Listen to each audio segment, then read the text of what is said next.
বাংলাদেশ রাষ্ট্রের কালেকটিভ ক্ষতির জায়গা যদি দেখেন, এই সবচেয়ে বড় দায় ঢাকা বিশ্ববিদ্যালয়।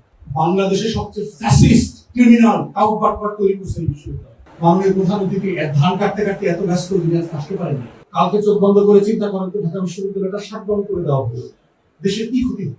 চিন্তা করছেন কখনো? আসলে প্রয়োজন আছে এরকম একটা বিশ্ববিদ্যালয় থাকা? সে আসলে কি পারপাস সার্ভ করে? সে আমাকে রাষ্ট্রকে কি দেয়? সে যা দেয় তা দিয়ে কি আসলে এই রাষ্ট্র ফাংশনাল করে? এখানকার গ্রাজুয়েটরা কি গত 50, 60, 70 বছরে যা প্রডিউস করেছে দিয়ে রাষ্ট্রের লাভ বেশি হয়েছে না ক্ষতি বেশি হয়েছে? বাংলাদেশ রাষ্ট্রের কালেকটিভ ক্ষতির জায়গা যদি দেখেন, এই সবচেয়ে বড় দায় ঢাকা বিশ্ববিদ্যালয়।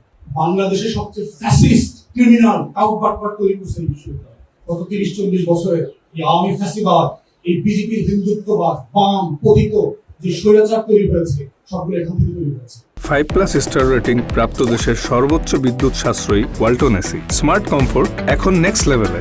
মাননীয় প্রধান অতিথি ধান কাটতে কাটতে এত ব্যস্ত দিনে আসতে পারেনি। ধান কাটা বেশি না, ওনার সময় নাই বিশ্ববিদ্যালয়ের এই বিষয়গুলো আলাপ তোলা। এবং এই হিন্দুত্ববাদী শিক্ষকরাই বিশ্ববিদ্যালয়ের রিসার্চের জন্য বাজেট দেয়, পরিকল্পিতভাবে দেয়। কারণ তারা এখানকার শিক্ষার্থীদেরকে গোলাম কর্মচারী হিসেবে ভবিষ্যতের জন্য প্রডিউস করতে চায়। ও দুবাই যাবে, ও সৌদি আরব যাবে, ও কাতারে গিয়ে কর্মচারীর কাজ করবে। ও যেন ইন্ডাস্ট্রিয়ালিস্ট না হতে পারে, ম্যানুফ্যাকচারার না হতে পারে, গবেষক হতে না পারে, ও যেন নোবেল পুরস্কার না আনতে পারে, ও যেন দুনিয়া বদলায় দিতে না পারে।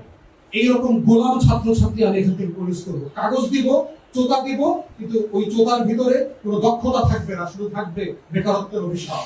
পরিকল্পিতভাবে আমাদের শিক্ষা ব্যবস্থাকে ধ্বংস করে দিচ্ছে এই হিন্দুত্ববাদী শিক্ষকরা, যারা আপাত মস্তক চরিত্র হচ্ছে এক একটা হেমন্ত এবং শুভেন্দু অধিকারী, যাদের এই ইতিহাসের সাথে কোনো কানেকশন নাই, যারা আসলে ইতিহাসের এই লড়াইটা বোঝে না, বিশ্ববিদ্যালয়টা আসলে কিসের লড়াই। তাহলে আজকে শিক্ষার্থীদেরকে, তরুণদেরকে এই প্রশ্নটা করতে হবে, যে লড়াইয়ের মধ্য দিয়ে যেই হারিয়ে যাওয়া গৌরবকে পুনরুদ্ধার করবার জন্য শত শত বছরের সংগ্রাম, ত্যাগ, হাজার হাজার শহীদের রক্তের পর একটা বিশ্ববিদ্যালয় হচ্ছে, সেই বিশ্ববিদ্যালয়টা আমার আগামী দিনকে রিফ্লেক্ট করবে কিনা, আগামী দিনের লড়াইটাকে বাঁচায় রাখতে পারবে কিনা। এবং জুলাইয়ে কিন্তু প্রমাণ হয়েছে ঢাকা বিশ্ববিদ্যালয়ের আন্দোলনের শ্রেষ্ঠত্ব চলে গেছে।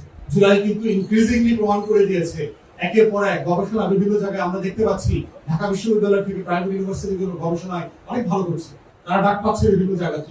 বিভিন্ন অলিম্পিয়াড গুলোতে দেখবেন ঢাকা বিশ্ববিদ্যালয়ের বাইরের টিম ভালো করছে। বিসিএস এর দখল চলে যাচ্ছে ঢাকা বিশ্ববিদ্যালয়। অতএব যারা মিথ্যা গর্বের ফাপড়ে এখনো চোখ বন্ধ করে আছে, তাদেরকে বোঝা দরকার যে তারা আসলে ওই লড়াইকে, বাঙালি মুসলমান, বাঙালি নিম্নবর্ণের হিন্দুর সেই লড়াই, শত শত বছরের নির্যাতন, বৈষম্যকে তারা আসলে আর ধারণ করছেন না, করতে পারছেন না। এবং সেটাই হচ্ছে আজকের প্রশ্ন। ইতিহাস জানা যেমন জরুরি, ইতিহাসে পড়ে থাকাটা আবার তেমনই ভুল।